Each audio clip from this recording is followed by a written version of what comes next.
श्रीगुरुभ्यो नमः। सदाशिवसमारम्भां शङ्कराचार्यमध्यमाम् अस्मदाचार्यपर्यन्तां वन्दे गुरुपरम्पराम्. Hello everyone, and a very warm welcome to yet another session of Weekend with Wisdom. And I'm happy to welcome back Dr. Janakisharan Acharya ji. In yesterday's session, he was enunciating upon the two of the three Prasthanatraya of the Vedanta. There are three authoritative sources for understanding Vedanta as enunciated by Adi Shankaracharya Bhagavad Pada.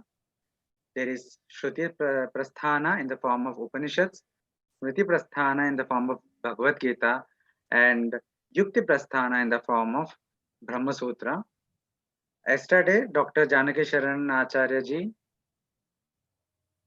shared insights from the first two, the Upanishad Prasthana and the Bhagavad Gita. He shared with us the importance of them, how to approach them, etc. And today he will be shedding more light on the final Prasthana, the Yukti Prasthana, one of the most important Prasthana. And yesterday he made a very fascinating or very insightful comment. He said that while Vedanta Acharyas, the prominent ones like Ramanujacharya, Vallabhacharya, etc., many of them, while they may or may not have written a Bhashya on the Shruti and Smriti Prasthana, all the important Acharyas have definitely written a Bhashya on the Yukti Prasthana, which is Brahma Sutra or the Vedanta Sutras. So, with this very brief opening remarks, I request Dr. Janakisharan Acharya ji to start his session. And viewers, whatever questions you have, please post it in Q&A box. He will take it up towards the end of the session. Last 10-15 minutes, he will take up those questions. Thank you. Sir, please start your session. धन्यवादः। ओम नमो ब्रह्मादिभ्यो ब्रह्मविद्या संप्रदाभ्यो नमो गुरुभ्यः।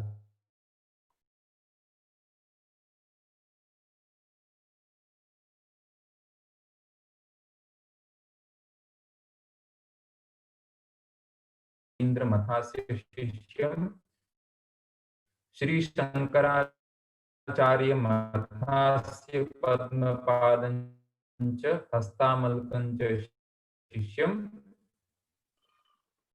तं तोटकं वार्तिक श्रुति स्मृति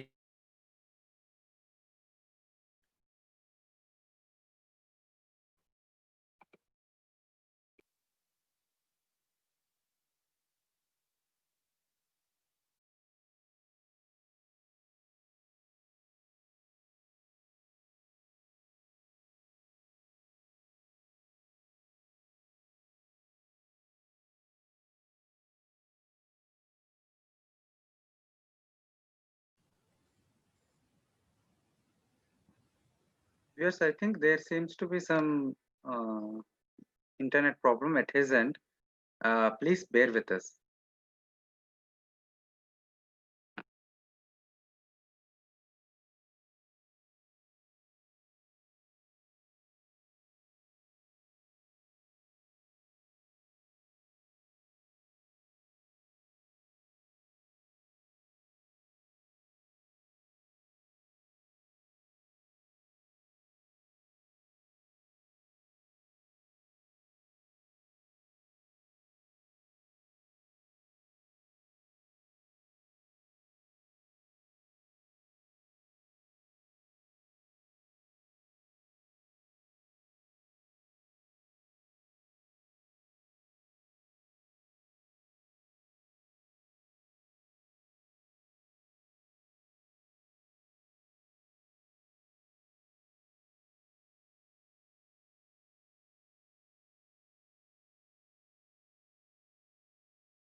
So I just spoke to Dr. Janaki Sharanji, and he will be joining shortly.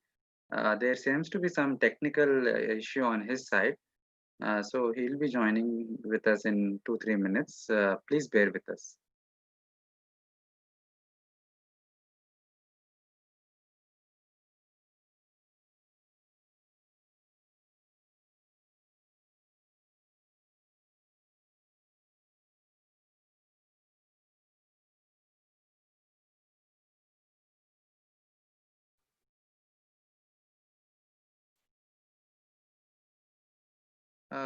Janaki शरण जी, आप अपना video on कर सकते हैं? Video audio दोनों।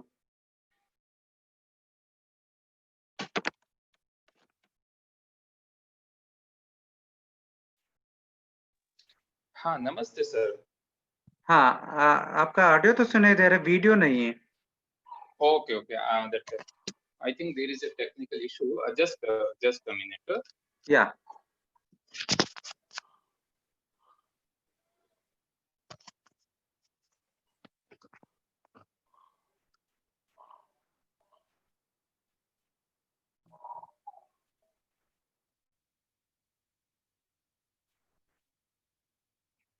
Namaste. Can you hear me?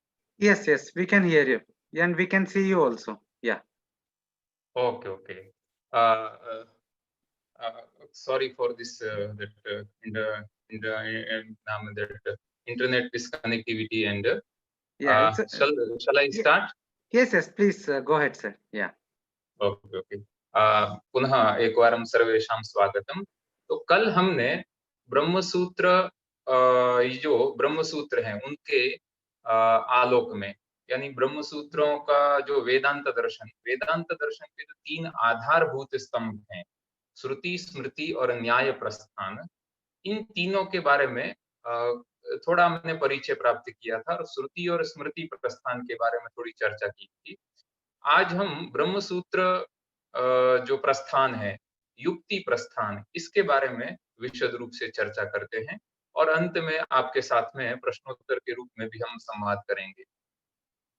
तो जितने भी आस्तिक हैं, वह परम तत्व का दर्शन करने के लिए प्रयासरत रहते हैं और इस परम तत्व का साक्षात्कार करने के लिए अनेक प्रकार के जो दर्शन है वह प्रवृत्त हुए हैं। तो इस तरह से ये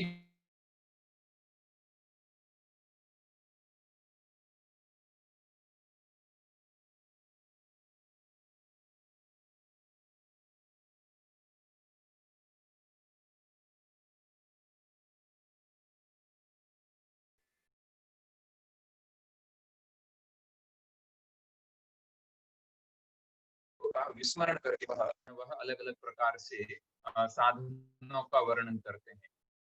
फिर भी जैसे संस्कृत में एक न्याय है कि नदी नाम सागरो गति, सभी प्रकार की जो नदियां हैं उन नदियों का जो एक केंद्र स्थान है वह वस्तुतः सागर ही हैं। उसी तरह से जितने भी दर्शन हैं उन दर्शनों का मुख्य प्रयास है कि आत्म तत्व का अवबोध हो। तो सभी जो आस्तिक दर्शन है वह आत्म तत्व के अवबोध के लिए प्रवृत्त हुए हैं, ऐसा हम कह सकते हैं। किंतु इन सभी दर्शनों में भी वेदांत दर्शन है वह साक्षात आत्म तत्व का प्रतिपादन करने के कारण अन्य दर्शनों की अपेक्षा उसका मूर्धन्य स्थान है। इसलिए ये जो इस तरह से जो मुमुक्षु हैं, वह मुमुक्षु आत्म तत्व का साक्षात्कार जिस साधन से कर सकता है, जिस प्रमाण से कर सकता है, उस प्रमाण को, उस साधन को हम यहाँ श्रुति, स्मृति और युक्ति प्रस्थान में उसका वर्णन किया गया है। कल ये भी एक चर्चा हुई थी कि यद्यपि सूत्रकार के द्वारा अथवा भाष्यकार के द्वारा साक्षात कहीं भी स्थान शब्द का व्यवहार नहीं किया है, फिर भी वेदांत शास्त्र के जितने भी ग्रंथकार हुए हैं उन्होंने इस प्रकार का एक दार्शनिक जो स्वरूप है वह वेदांत दर्शन को उनको वेदांत दर्शन के ग्रंथों का जो एक दार्शनिक स्वरूप है और एक आधार स्तंभ के लिए प्रस्थान त्रयी इस प्रकार का शनि शनि इस प्रकार से जो प्रयोग है वह शब्द का प्रयोग आया है। श्रुति प्रस्थान है वह तो साक्षात तंत्वोपनिषदम पुरुषम पृच्छामि इस प्रकार की श्रुतियों के द्वारा परम पुरुष परमात्मा का वर्णन करते हुए कहती हैं कि इस तरह का जो परम पुरुष परमात्मा है वह केवल औपनिषद है, उपनिषद प्रमाण के द्वारा ही गम्य है। इस तरह से जो श्रुतियां हैं वह श्रुतियां परम पुरुष परमात्मा का वर्णन करती हैं। जो हम ये जो न्याय प्रस्थान है, ब्रह्मसूत्र प्रस्थान है, तो इसमें भी भगवान भाष्यकार भी यही कहते हैं कि वेदांत वाक्यानाम कुसुम ग्रथनात्वात् सूत्राणाम, यानी और वेदांत वाक्य है वह ब्रह्म सूत्र में भिन्न भिन्न वेदांत वाक्य हैं, उन वेदांत वाक्यों का उपन्यास करके उन वेदांत वाक्यों की मीमांसा प्रस्तुत की गई है। हम ब्रह्म सूत्र का जब आगे थोड़ा स्वरूप की चर्चा करेंगे तो वहां ब्रह्म सूत्रों में से बहुत शब्द आते हैं, साक्षात श्रुति के वाचक शब्द हैं और स्मृति के वाचक भी शब्द आते हैं, जैसे श्रुते है अथवा शब्दात, आमनंती, अधीयते, शास्ति इत्यादि सूत्रस्थ पदों के द्वारा सूत्रकार है वह श्रुति को ही प्रमाण मान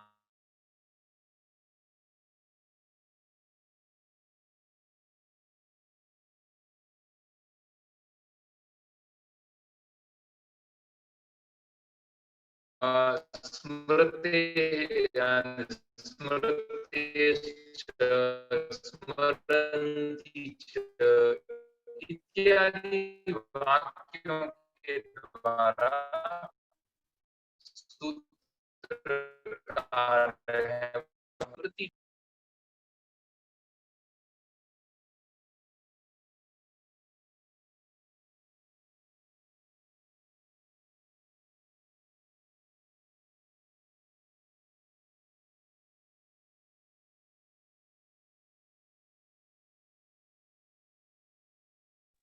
सूत्र है वह तर्क रूप होने के कारण वेदांत वेदांत रूप जो प्रमाण है उस प्रमाण का अनुग्राहक भी है। तो ऐसा नहीं है कि इस वेदांत दर्शन में तर्क का कोई स्थान नहीं है अथवा तर्क को प्रमाण के रूप में स्वीकार नहीं किया गया है। तर्क भी प्रमाण के रूप में स्वीकार है, किंतु किस प्रकार का तर्क, तो भाष्यकार कहते हैं श्रुत्य विरोधी, श्रुति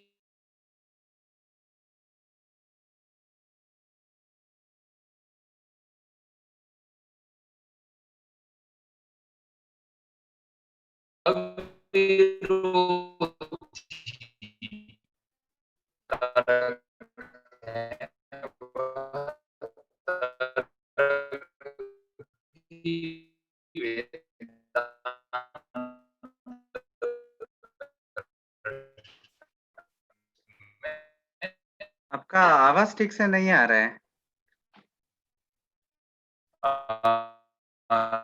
आई थिंक आपके साइड इंटरनेट का बहुत स्लो है आई थिंक।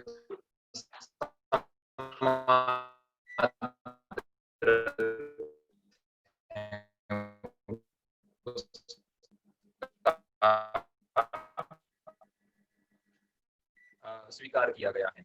अब ये जो तीसरा जो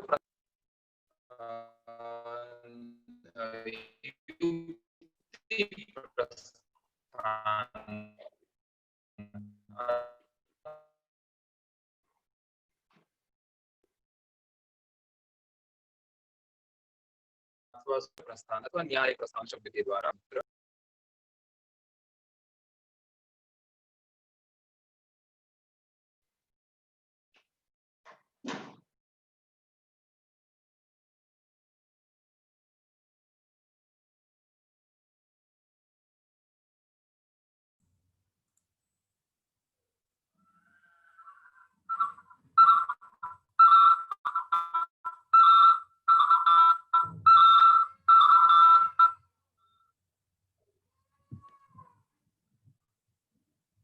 नमस्ते सर।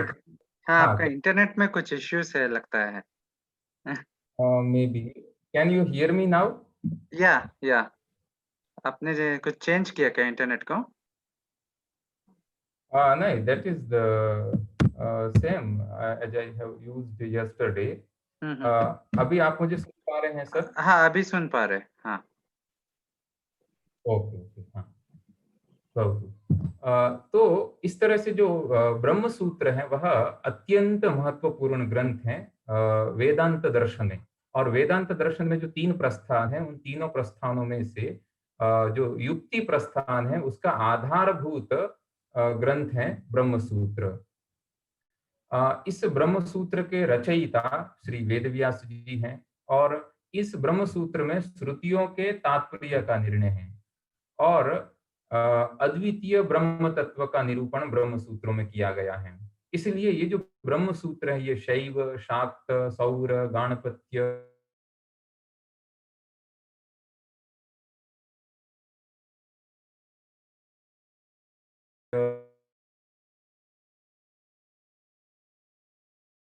इत्यादि सभी जो संप्रदाय हैं, उन संप्रदाय के आचार्य, ये विषय चलता है कि ब्रह्म सूत्र के द्वैपायन वेद व्यास हैं, वह ब्रह्म सूत्र के रचयिता हैं, अथवा बादरायण व्यास हैं, वह ब्रह्म सूत्र के रचयिता हैं। इस प्रकार की एक चर्चा चलती है। यानी मूलतः प्रश्न यह है कि ये जो कृष्ण द्वैपायन और बादरायण व्यास, ये दोनों एक ही हैं अथवा दोनों अलग अलग हैं। तो इसके विषय में अलग अलग इतिहासकारों का अपना अलग अलग मत है, किंतु वेदांत दर्शन के प्राचीन इतिहास और पुराण ग्रंथों के अनुसार कृष्ण द्वैपायन व्यास और बादरायण व्यास, ये दोनों एक ही व्यक्ति हैं, 2 व्यक्ति नहीं है, ये एक ही व्यक्ति है। इसलिए वेदांत दर्शन की परंपरा से जो महर्षि बादरायण वेद व्यास हैं, वही इस ग्रंथ के रचयिता स्वीकार किए गए हैं। ये वेदांत दर्शन प्रमेय प्रधान है, यानी इसमें वेदांत दर्शन में इस बात पर हम बल नहीं देते हैं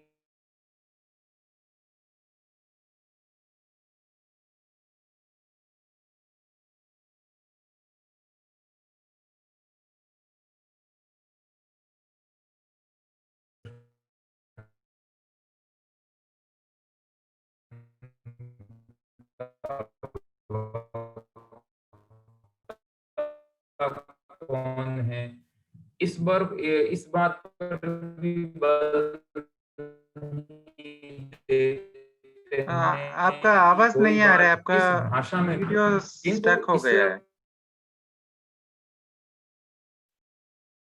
वेदांत दर्शन में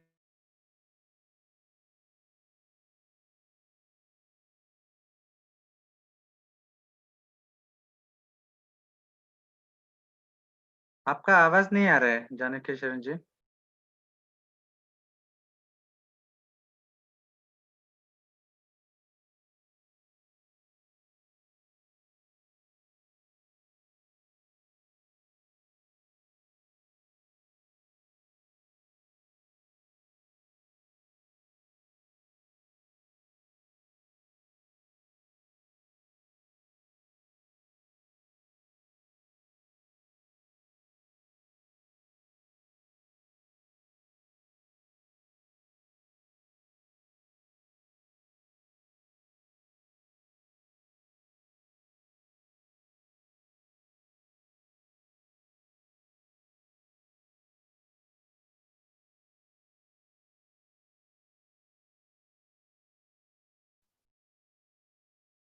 Viewers, we request you to bear with us. We are trying to resolve the issue. I think the internet is very unstable at Janaki Sharanji's side. Please bear with us.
Viewers, he is trying to connect with a different internet. It may take a few more minutes.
नमस्ते sir. Yes, yes, yeah, we can hear you. Yeah. Have you, changed the internet now?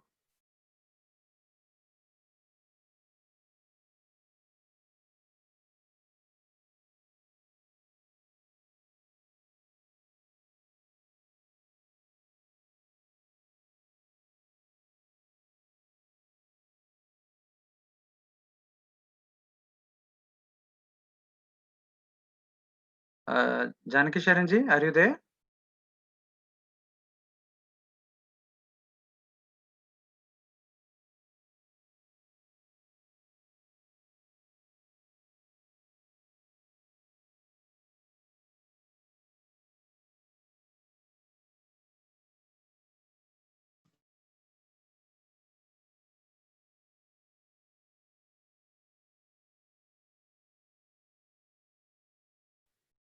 Are you there, Janaki Sharan ji?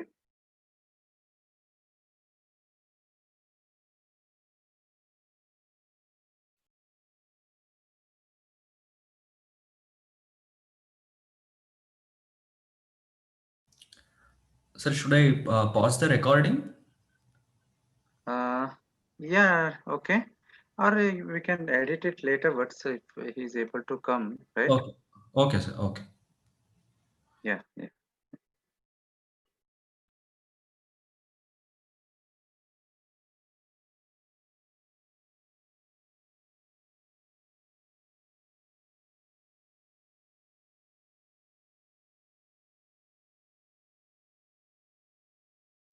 Your video is not on, Janaki Sharan ji.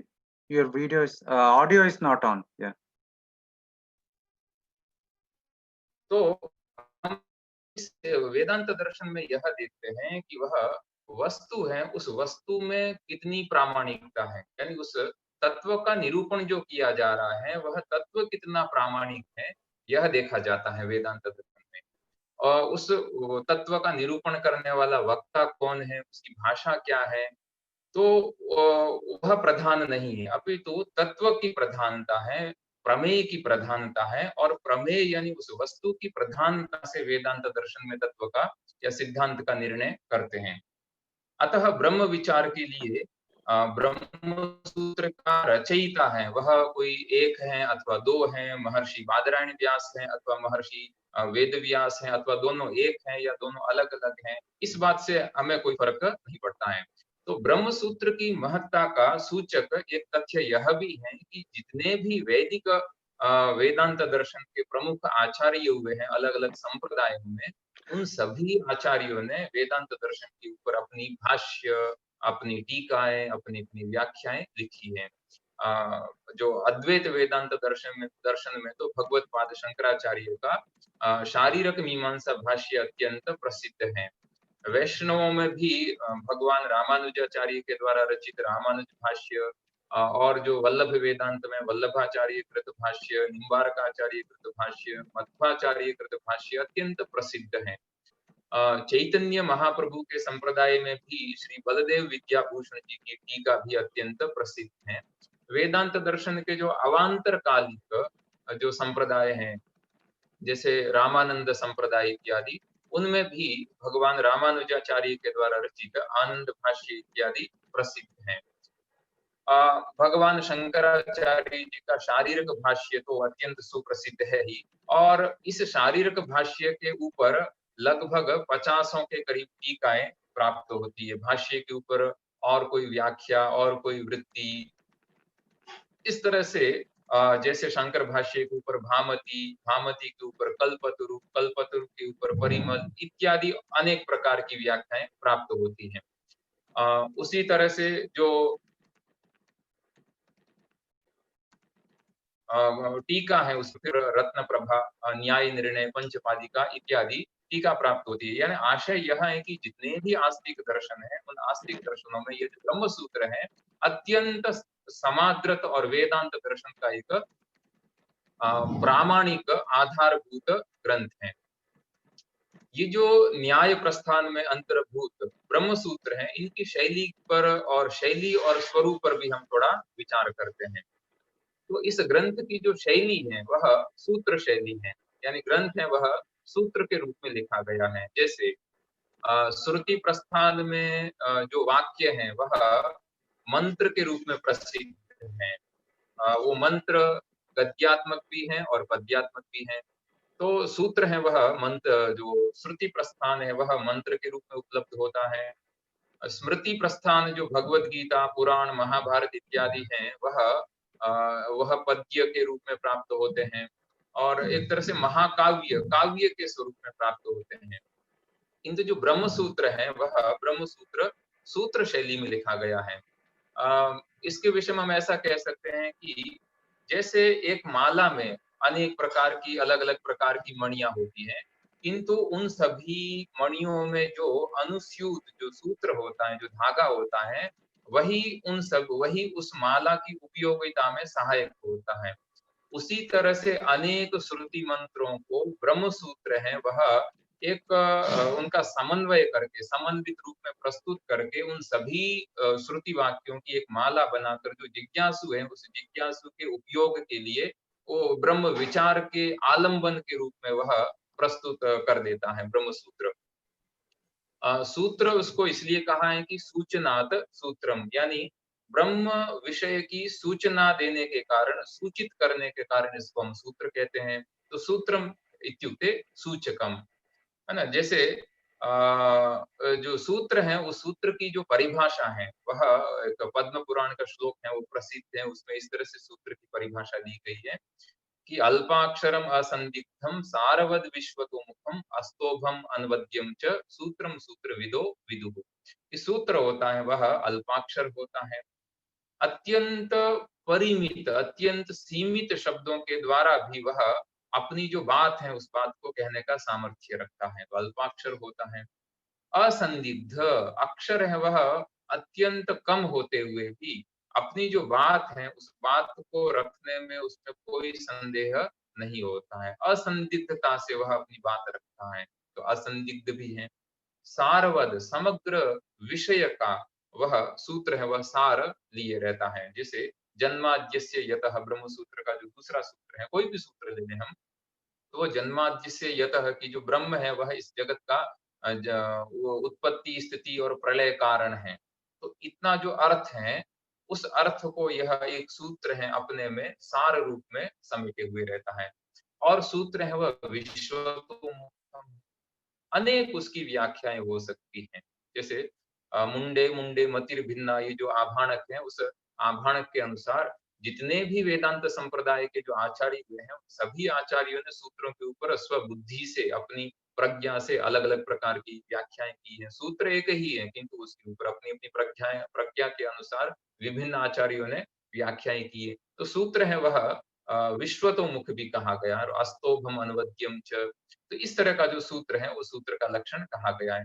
तो ये जो ब्रह्म सूत्र है, युक्ति प्रस्थान का जो आधारभूत ग्रंथ ब्रह्म सूत्र, यह सूत्र रूप में हमें प्राप्त होता है। अब कितने सूत्र हैं? तो भगवान शंकराचार्य के मतानुसार ब्रह्म सूत्रों में कुल मिलाकर 555 सूत्र हैं। और ये 555 सूत्र 191 यानी 191 अधिकरण, अधिकरण यानी एक प्रकार के विषय का जो वर्णन है, उसको हम अधिकरण कहते हैं। तो उस अधिकरण के 191 अधिकरण और 555 सूत्रों में विभक्त हैं। दूसरे जो आचार्य हैं, उन आचार्यों के मत में इस सूत्रों की संख्या में कहीं कहीं भेद भी है। क्यों भेद है, उसकी चर्चा मैं थोड़ा आगे करूंगा। पहले ब्रह्म सूत्र का जो परिचय है, वह परिचय हम देख लेते हैं। तो इस तरह से ये जो सूत्र है, ये सूत्र अधिकरणों में निबद्ध है, और अधिकरण है वह पाद में निबद्ध है, और पाद है वह अध्याय में निबद्ध है, यानी अध्याय में समाहित होते हैं। तो ब्रह्म सूत्र में 4 अध्याय हैं। पहले अध्याय का नाम समन्वय अध्याय है। इस समन्वय अध्याय में सभी श्रुतियों का अद्वितीय ब्रह्म में समन्वय किया गया है। और इसी अध्याय में जिन श्रुति वाक्यों में स्पष्ट रूप से ब्रह्म का वर्णन किया गया है, उन सभी श्रुति वाक्यों का समन्वय अद्वितीय ब्रह्म में है। इस तरह से प्रथम अध्याय का विषय है। द्वितीय अध्याय ब्रह्म सूत्रों का जो है, उसका नाम है अविरोधाध्याय। तो इस अविरोधाध्याय में उन सभी श्रुति वाक्यों का विवरण है जिन श्रुति वाक्यों में आपाततः परस्पर विरोध प्रतीत होता है। एक श्रुति यह कहती है, दूसरी श्रुति इसके विरुद्ध कहती हुई प्रतीत होती है। इस तरह से श्रुति वाक्यों में जो आपाततः विरोध प्रतीत होता है, उस विरोध का परिहार करते हुए यह सिद्ध किया गया है कि वास्तव में जो ये जो श्रुतियां हैं, यानी श्रुति वाक्य, तो वास्तव में ये जो श्रुति वाक्य हैं, इनमें कोई भी विरोध नहीं है, अपितु अविरोध ही है। इसलिए दूसरे अध्याय का नाम है अविरोध अध्याय। तृतीय अध्याय है वह है साधन अध्याय। तो उसमें जो ब्रह्म ज्ञान है, उस ब्रह्म ज्ञान की प्रतिपादक जो श्रुतियां हैं, जो ब्रह्म ज्ञान यानी ब्रह्म ज्ञान की प्राप्ति के साधनों का वर्णन करती है, उन सभी श्रुति वाक्यों का, यानी ब्रह्म प्राप्ति के साधनभूत श्रुति वाक्यों का वर्णन ब्रह्म सूत्र के तृतीय साधन अध्याय में निरूपित है। और चतुर्थ अध्याय है, उस अध्याय का नाम है फलाध्याय। तो फलाध्याय में ब्रह्म ज्ञान का जो फल है, वह फल क्या है? तो ब्रह्म ज्ञान का फल है मोक्ष। तो मोक्ष का स्वरूप, जीवन मुक्ति, विदेह मुक्ति इत्यादि जो श्रुति वाक्य हैं, उनमें विचार किया गया है। तो इस तरह से ब्रह्म सूत्र का जो स्वरूप है, वह 4 अध्याय में विभक्त है। ब्रह्म सूत्र 4 अध्याय है, वह प्रत्येक अध्याय फिर से 4-4 पादों में विभक्त है। इस प्रकार संपूर्ण इस ब्रह्म सूत्र औपनिषद दर्शन में 4 अध्याय हैं, 16 पाद हैं, और 191 अधिकरण है, और 555 सूत्र हैं। इनके द्वारा यह ब्रह्म सूत्र ग्रथित है। अब ब्रह्म सूत्र का इस तरह का एक प्रारंभिक परिचय प्राप्त करके ब्रह्म सूत्र की जो विषय वस्तु है, उस विषय वस्तु के बारे में भी हम थोड़ा यहाँ विचार करते हैं। ब्रह्म सूत्र में जिस विषय का या जिस वस्तु का वर्णन है, वह है ब्रह्म, क्योंकि ग्रंथ के नाम से ही स्पष्ट है ब्रह्म सूत्र। ब्रह्म शब्द का अर्थ है कि जो निरतिशय बृहद हो, है ना। बृहद यानी बड़ा, जो निरतिशय हो, यानी जो निरतिशय बड़ा हो, यानी जिससे और कोई बड़ा नहीं हो सकता है, जिससे और कोई बृहद नहीं हो सकता है और जिसका कोई संकोचक भी नहीं हो सकता है। तो ऐसा जो निरतिशय बृहत तत्व है वह उसको ब्रह्म कहते हैं। इसलिए जो ब्रह्म है वह ब्रह्म देश, काल और वस्तु इन तीनों प्रकार के परिच्छेद से रहित कहा गया है। तो ब्रह्म है वह देश, काल, वस्तु परिच्छेद रहित है। तो इस तरह से ये जो ब्रह्म है, ये ब्रह्म ही इस ब्रह्म सूत्र का वर्ण्य विषय है। थोड़ी हम चर्चा इसकी और आगे करेंगे। उससे पहले क्रमशः ये जो ब्रह्म सूत्र है, इस ब्रह्म सूत्र की रचना क्यों हुई है? क्या रचना का हेतु रहा है? तो इसके बारे में थोड़ी चर्चा करते हैं। तो हम ये कह सकते हैं कि क्या श्रुति प्रस्थान है वह अद्वितीय आत्म तत्व का निरूपण नहीं करती है, अथवा स्मृति प्रस्थान भगवत गीता भी क्या आत्म तत्व का निरूपण नहीं कर पा रही थी, उसमें कोई कमी रह गई थी कि जिसके कारण यह तृतीय जो युक्ति प्रस्थान, सूत्र प्रस्थान है, इसकी रचना करने की आवश्यकता पड़ी। तो हम ऐसा कह सकते हैं कि जो श्रुति है वह तो साक्षात परम तत्व का निरूपण करती है, किंतु श्रुति के जो अधिकारी हैं वह हर कोई श्रुति का अधिकारी नहीं हो सकता है। इसलिए भगवान कृष्ण ने समग्र श्रुतियों का, समग्र उपनिषदों का सार है वह अर्जुन को निमित्त बनाकर इस समग्र संसार को प्रदान किया है। किंतु शनैः-शनैः काल क्रम के व्यतीत होने पर ये जो औपनिषद सिद्धांत है, इनमें आपातः विरोध प्रतीत होने लगा और अलग-अलग प्रकार के जो संप्रदाय हैं या अलग-अलग प्रकार के जो मतांतर है, उनका भी कहीं न कहीं सूक्ष्म उद्भव है। वो हम जब श्रुति प्रस्थान में भी जो परवर्ती काल है, उसमें देखते हैं तो हमें प्राप्त होता है। स्वयं कठोपनिषद में जैसे येयं प्रेते विचिकित्सा मनुष्यः अस्ति नास्ति इति चायमेके, तो इस तरह से जो कहा है, यानी जो औपनिषद सिद्धांत है, उस सिद्धांत के विरोध अथवा तो सिद्धांत से भिन्न कुछ मतांतर है, वो सूक्ष्म रूप से उद्भावित हो रहे थे। इस तरह से हमें प्रतीत होता है। इसलिए और भगवत गीता है, उसमें भी वही सांख्य का भी वर्णन है, योग का भी वर्णन है, वेदांत का भी वर्णन है। तो अंततः श्रुति और स्मृति, ये दोनों जो प्रस्थान हैं, ये दोनों एक ही अद्वितीय तत्व का वर्णन करते हैं। इन दोनों में कोई विरोध नहीं है, अपितु इन दोनों में एक वाक्यता है अथवा समग्र वेदांत वाक्यों में एक वाक्यता है। इस उद्देश्य से भगवान बादरायण मुनि ने ब्रह्म सूत्रों की रचना की। इसलिए ये जो अत्यंत अल्प कलेवर वाला होने के कारण भी होने पर भी ये जो ब्रह्म सूत्र ग्रंथ है, ये सभी वेदांत सिद्धांतों का आकर है, उनका मूल आधार है। क्योंकि इसमें समस्त उपनिषदों के द्वारा प्रतिपादित जो अद्वितीय ब्रह्म है, उस अद्वितीय ब्रह्म का जो तात्पर्य और अद्वितीय ब्रह्म की जो एक वाक्यता है, वह इसमें युक्तियों के द्वारा सिद्ध की गई है, सूत्रों के माध्यम से, इसलिए इसका नाम सूत्र है। और यह वेदांत दर्शन का प्रधान ग्रंथ है, तो इसलिए इसको वेदांत दर्शन के नाम से भी अभिहित करते हैं। और यह जो वेदांत दर्शन है, यह भारतीय दर्शनों का मुकुटमणि है। तो इस तरह से जो ब्रह्म सूत्र की रचना का हेतु और ब्रह्म सूत्रों के ऊपर जो प्रसिद्ध भाष्यकार हैं, वो प्रसिद्ध भाष्यकार में उपलब्ध भाष्यों में से जो सर्वाधिक प्राचीनतम भाष्य है, वह भगवान शंकराचार्य के द्वारा विरचित शारीरक भाष्य है।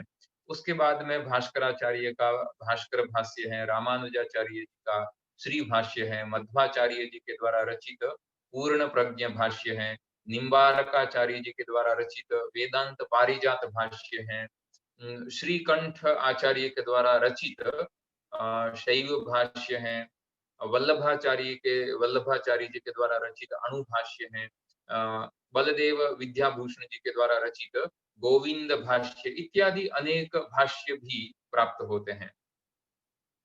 तो ये जो ब्रह्म सूत्रों का जो स्वरूप और उसमें जो वर्ण्य विषय है, इसका थोड़ा सा और विस्तार करते हुए हम ऐसा कह सकते हैं कि जो ब्रह्म सूत्र का जो प्रथम पाद है, जिसका नाम प्रथम अध्याय है, जिसका नाम है समन्वय अध्याय, तो इस समन्वय अध्याय में जो समग्र वेदांत वाक्यों का साक्षात अथवा परंपरा से अद्वितीय ब्रह्म में तात्पर्य है, इस तरह से समन्वय दिखाया गया है।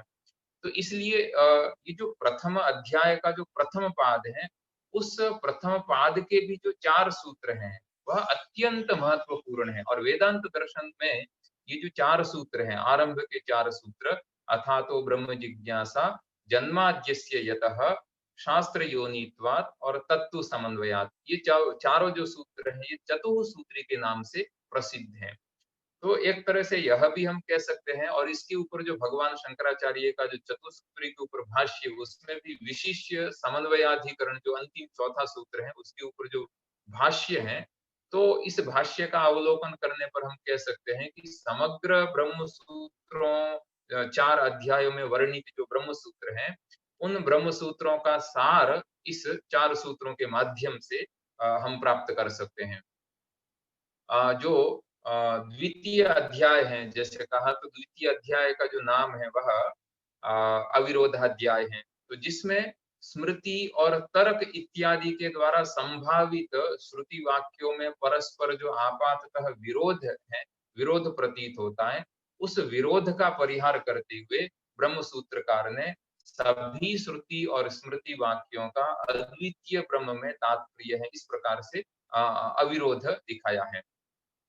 तो ये जो इस द्वितीय अध्याय के जो पहले जो 2 पाद हैं, वह भी अत्यंत महत्वपूर्ण है। उसमें सूत्रकार भगवान बादरायण मुनि और भाष्यकार आचार्य शंकर ने जिन व्यापक और अकाट्य युक्तियों के द्वारा, तर्कों के द्वारा प्रतिपक्षियों के सिद्धांत की जो एक मार्मिक समीक्षा की है, वह विद्वानों में अत्यंत आदर का विषय है। जो द्वितीय अध्याय में जो तर्क पाद है, वह भी अत्यंत प्रसिद्ध है, क्योंकि उसमें जो प्रतिपक्षियों के सिद्धांत की युक्ति के माध्यम से और अकाट्य और व्यापक तर्कों के माध्यम से जो समीक्षा की गई है, वह अत्यंत अद्भुत है। उसके परवर्ती काल में जो वाद ग्रंथ हैं, तो उन वाद ग्रंथों का भी बहुत हद तक वह जो तर्क पाद है, वह आधार भूमि है, ऐसा हम कह सकते हैं। तृतीय अध्याय है, जैसे कहा कि वह साधन अध्याय है, तो उसमें वेदांत के सम्मत सभी प्रकार के साधनों का विचार है। उस साधन अध्याय में भी जो जीव है, वह जीव का परलोक में किस प्रकार से गमन होता है, वैराग्य का निरूपण है। जो तत्वमसि महावाक्य है, उसमें तत् और त्वम, इन दोनों पदार्थों का परिशोधन है। और निर्गुण और सगुण, ये जो अलग अलग जो ब्रह्म ब्रह्म के जो 2 स्वरूप कहे गए हैं, तो निर्गुण ब्रह्म में जो भिन्न भिन्न निर्गुण ब्रह्म के विषय में भिन्न भिन्न श्रुतियों में जो प्रतिपादित पद हैं, उन पदों का भी यहाँ एक तरह से उपसंहार करके जो सगुण ब्रह्म के प्रतिपादक जो वाक्य हैं, श्रुति वाक्य हैं, उन श्रुति वाक्यों में जो सगुण ब्रह्म के गुण हैं, उन गुणों का उपसंहार निर्गुण ब्रह्म में है, इस प्रकार का भी निरूपण किया गया है। और जो चतुर्थ अध्याय है, वह है फलाध्याय, जैसे कहा, तो उस फलाध्याय में भी सगुण और निर्गुण विद्या के फल का विशेष रूप से वर्णन किया गया है।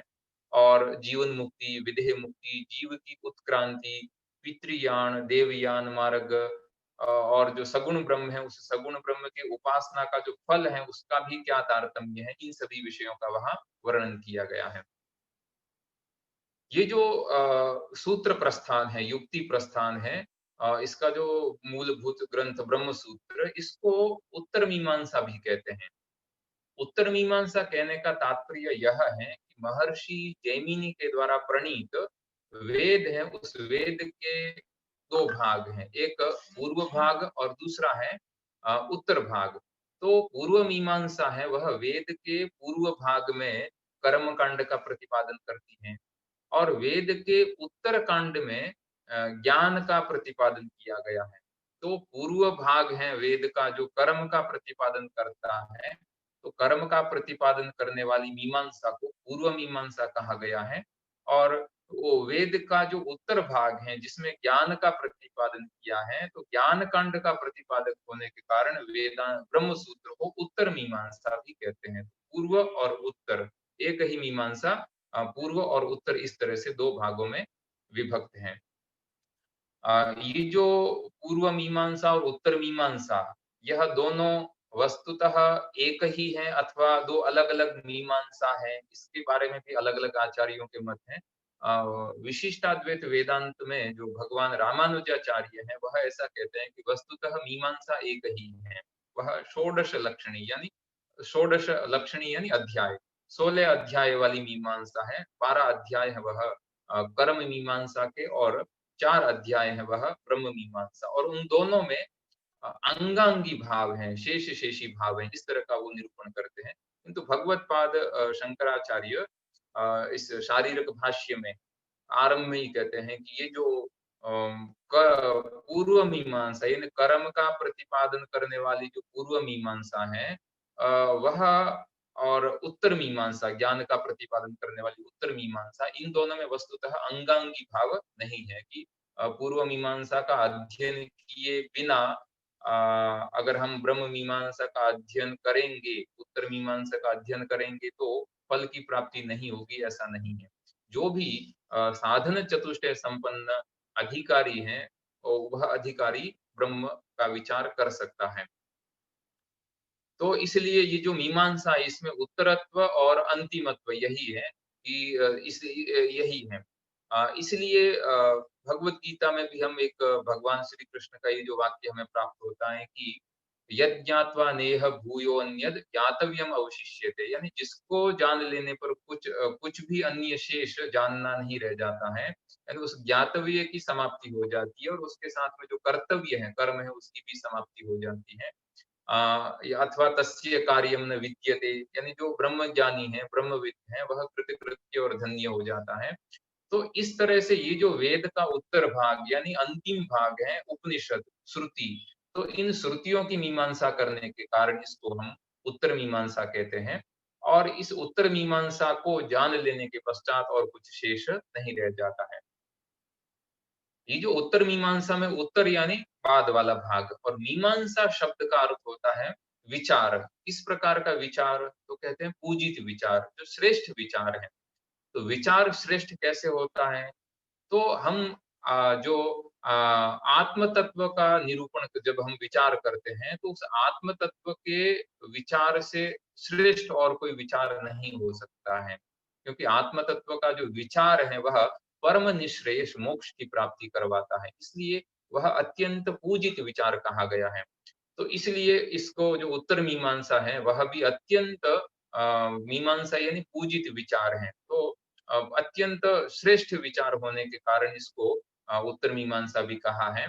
और इस ब्रह्म सूत्रों का स्वरूप है वह भगवत गीता के भी जो 13वां अध्याय है, जिसमें ब्रह्म सूत्र पदेश्चैव हेतु मद्भिर्विनिश्चिते ही, इस श्लोक में ब्रह्म सूत्र किस प्रकार से हैं, तो भगवान स्वयं उसका स्वरूप बताते हुए कहते हैं कि हेतु मत की, यानी हेतु मत ये है। तो ब्रह्म सूत्रों का विशेषण वहां हेतु मत इस प्रकार का आया है। और जो समग्र जो सूत्र हैं, उन सूत्रों का भी हम परिशीलन जब करते हैं, तो प्रत्येक सूत्र है, उस प्रत्येक सूत्र में किसी न किसी हेतु का अवश्य वहां उल्लेख है। तो इस तरह से जो ब्रह्म सूत्र है, उन ब्रह्म सूत्रों का यह स्वरूप है। ये जो ब्रह्म सूत्र में जितने भी 16 जो पाद हैं, प्रत्येक पाद में अलग-अलग अधिकरण है। अधिकरण की संख्या निश्चित नहीं है। किसी पाद में 7 या 10 अधिकरण भी हैं, किसी में 10 या 15 से अधिकरण भी हो सकते हैं। और किस अधिकरण में कितने सूत्र हैं, तो वो सूत्र भी अधिकरण के आधार पर अलग-अलग प्रकार है। कहीं-कहीं एक सूत्र के द्वारा भी एक अधिकरण की पूर्ति हो जाती है, कहीं-कहीं एक अधिकरण में 10 या 15 से अधिक भी सूत्र प्राप्त होते हैं। तो ये उस अधिकरण और उस विषय के ऊपर निर्धारित है। ब्रह्म सूत्रों में जो प्रत्येक अधिकरण है, उस अधिकरण की अपने आगे वाले अधिकरण यानी जो अधिकरण है, उस अधिकरण की अपने से जो पूर्व अधिकरण है, पहले वाला जो अधिकरण है, उस अधिकरण के साथ में कोई न कोई संगति भी अवश्य है। वो संगति अलग-अलग प्रकार की है, शास्त्र संगति है, अध्याय संगति है, पाद संगति है, कहीं-कहीं आक्षेप संगति है, दृष्टांत संगति है, प्रसंग संगति है। इस तरह से अलग-अलग प्रकार से जो अधिकरण है, वो आपस में संगति के माध्यम से जुड़े हुए हैं। तो अधिकरण है, उस अधिकरण में 5 अवयव होते हैं: विषय, संशय, संगति, पूर्व पक्ष और सिद्धांत। अब हम थोड़ा ब्रह्म सूत्र हैं, उन ब्रह्म सूत्रों का स्वरूप और ब्रह्म सूत्रों का जो वर्णीय विषय है उसको उसका थोड़ा परिचय प्राप्त कर लेने के बाद में एक यह भी थोड़ा एक विषय इस विषय का विस्तार करना भी यहाँ मुझे अपेक्षित लगता है कि ब्रह्म सूत्र में केवल ब्रह्म का ही वर्णन है ऐसा नहीं है। ब्रह्म का वर्णन तो है ही, किंतु उस ब्रह्म का वर्णन भगवान बादरायण व्यास ही प्रथम बार कर रहे हैं ऐसा नहीं है। अपितु भगवान बादरायण व्यास ने भी ये जो ब्रह्म विषयक मीमांसा है, ये ब्रह्म विषयक मीमांसा करने वाले आचार्य भगवान बादरायण यानी जो ब्रह्म सूत्रकार है, उनसे पहले भी कई आचार्य हो चुके हैं। उनका उल्लेख भी इस ब्रह्म सूत्रों में हमें प्राप्त होता है। तो ब्रह्म सूत्रों का जो अध्ययन है, उस अध्ययन से स्पष्ट होता है कि महर्षि बादरायण व्यास के पूर्व काल में भी अनेक आचार्यों ने इस ब्रह्म तत्व की मीमांसा की है, वेदांत तत्व की मीमांसा की है। किंतु उन आचार्यों के जो ग्रंथ हैं, उनकी जो वृत्तियां हैं, वह तो अब उपलब्ध नहीं होती है। किंतु ब्रह्म सूत्रों में बहुत ऐसे आचार्यों के नाम आते हैं। उनमें से क्रमशः कुछ ऐसे आचार्य हैं जिनका संक्षेप में हम यहाँ नाम ग्रहण करेंगे। जैसे आत्रेय इस प्रकार का नाम आता है ब्रह्म सूत्रों में। एक बार आत्रेय मुनि का नाम आता है। आश्मरथ्य ऋषि का नाम 2 बार आता है। औडुलोमी आचार्य का नाम है वो 3 बार आता है। कार्ष्णाजिनी आचार्य का भी नाम आता है, 1 बार उनका नाम आता है। काशकृत्स्न इस प्रकार के जो आचार्य हैं उनका भी उल्लेख है, वो ब्रह्म सूत्रों के प्रथम अध्याय के चतुर्थ पाद में आता है। और सर्वाधिक नाम है वह जैमिनी आचार्य का आता है। लगभग ब्रह्म सूत्रों में 11 बार जैमिनी आचार्य का नाम आता है। ऐसा माना जाता है कि जो जैमिनी मुनि है यह भगवान बादरायण मुनि के साक्षात शिष्य हैं और मीमांसा दर्शन के रचयिता हैं। और बादरी ही इस प्रकार का नाम भी ब्रह्म सूत्रों में 4 बार आता है। तो हम इस विषय को थोड़ा और अगर हम विस्तार से अगर हम कहें तो ये जो जितने भी आचार्य ब्रह्म सूत्रों में जिनका नाम उल्लेख आया है, और कहीं-कहीं ऐसा भी है कि जो सूत्र प्रस्थान में ब्रह्म सूत्रों में साक्षात सूत्रकार के द्वारा जिन आचार्यों का नाम है वो तो हमने अभी बताया, किंतु कुछ ऐसे भी आचार्य हैं जिनका नाम साक्षात सूत्र में नहीं है, किंतु सूत्रकार यानी भगवान शंकराचार्य से पहले वह आचार्य हुए थे। भगवान शंकराचार्य ने अपने भाष्य में, शारीरिक भाष्य में उन आचार्यों के मतों का कहीं कहीं उल्लेख अथवा नाम ग्रहण किया है। तो एक वेदांत दर्शन का बड़ा एक प्रसिद्ध और महत्वपूर्ण ग्रंथ है तत्व चंद्रिका। उनके रचयिता उमा महेश्वर हैं। उन्होंने अपने ग्रंथ में एक एक पंक्ति उद्धृत की है। ये पंक्ति है उनकी कि वो ऐसा लिखते हैं कि अपने ग्रंथ में तत्व चंद्रिका में कि शंकर भगवत पाद है वह अपने प्रस्थान त्रयी भाष्य में लगभग 100 के करीब अलग-अलग जो सूत्रकार हैं, अपने से पहले सूत्रकार हैं या वृत्तिकार हैं या भाष्यकार हैं, वह उनका उन्होंने परामर्श किया है और कुछ आचार्यों का उन्होंने खंडन भी किया है। भगवत्पाद शंकराचार्य ने भी जो प्राचीन वृत्तिकार है, उन प्राचीन वृत्तिकारों का व्याख्यान अपने भाष्य में कहीं-कहीं करके युक्ति के माध्यम से कहीं-कहीं उनके मत का खंडन भी किया गया है। किंतु भगवत्पाद शंकराचार्य से पहले जो आचार्य हुए हैं, उनके जो सूत्र अथवा वृत्ति ग्रंथ हैं, वह प्रायः अभी उपलब्ध नहीं होते हैं। केवल उनके नाम प्राप्त होते हैं अथवा भाष्य के माध्यम से उन सूत्र का वृत्तिकारों का नाम हम प्राप्त कर सकते हैं। थोड़ा-सा इस विषय का मैं विस्तार करते हुए पहले जो ब्रह्म सूत्र में जिन-जिन आचार्यों का नाम जो आया है, जैसे मैंने कहा है और किस संदर्भ में आया है, उसका हम थोड़ा-सा हम परिचय करते हैं। जैसे पहला जो नाम है वह आत्रेय ऋषि का है। ब्रह्म सूत्र में आत्रेय ऋषि का नाम है, वह लगभग तृतीय अध्याय के चतुर्थ पाद में आता है। सूत्र इस प्रकार से है वहाँ कि स्वामिनः फलश्रुतेः इत्यात्रेयः, यानी उसमें एक सूत्र में यह विचार किया है कि यज्ञ में जो एक यज्ञ का स्वामी है और दूसरा ऋत्विक है, तो ये जो यज्ञ है उस यज्ञ में जो उपासना है, उस उपासना का फल किसे प्राप्त होता है? क्या वो जो यज्ञ में उपासना जन्य फल है, उस फल का भोक्ता यजमान है अथवा ऋत्विक है? तो इसके विषय में ब्रह्म सूत्रकार ने आत्रेय आचार्य का मत है यहाँ उद्धृत करते हुए यह कहा है कि जो यजमान है वह यजमान ही वह उस उपासना के फल का भोक्ता होता है। तो इस तरह से तृतीय अध्याय में आत्रेय आचार्य का नाम है वह प्राप्त होता है साक्षात सूत्रकार के मुख के द्वारा।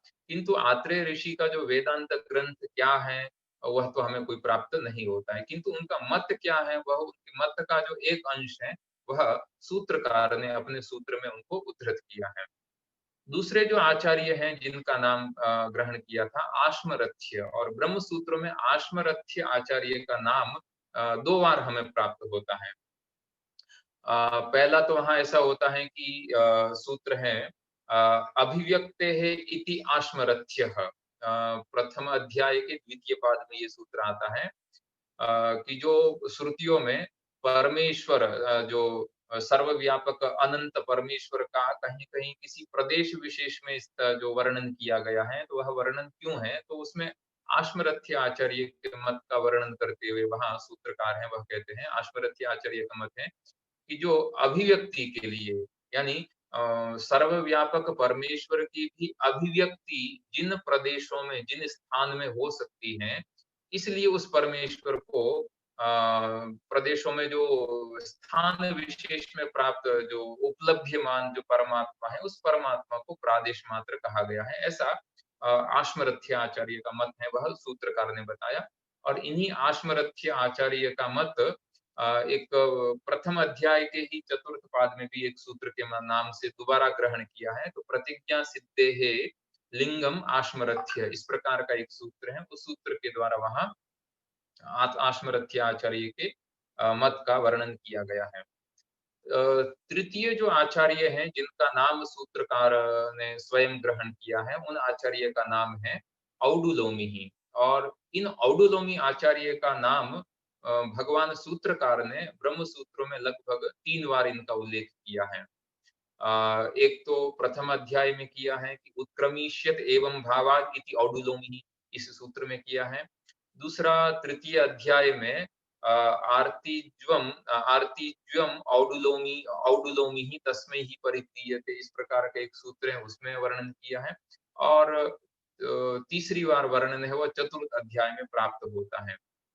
तो औडुलोमी आचार्य का मत भी ब्रह्म सूत्र में प्राप्त होता है।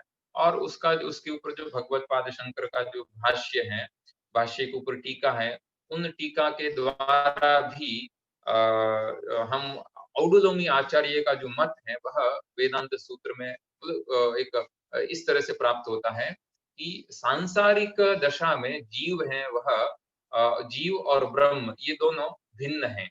सांसारिक दशा में, मोक्ष की दशा में दोनों में अभेद हो जाता है, किंतु सांसारिक दशा में जीव और ब्रह्म इन दोनों में भेद है, ऐसा औडुलोमी आचार्य का मत है। वहाँ हम उनका जो सूत्रों में जो वर्णन है और सूत्र में भाष्यकार ने जो वर्णन किया उसके आधार पर हम कह सकते हैं।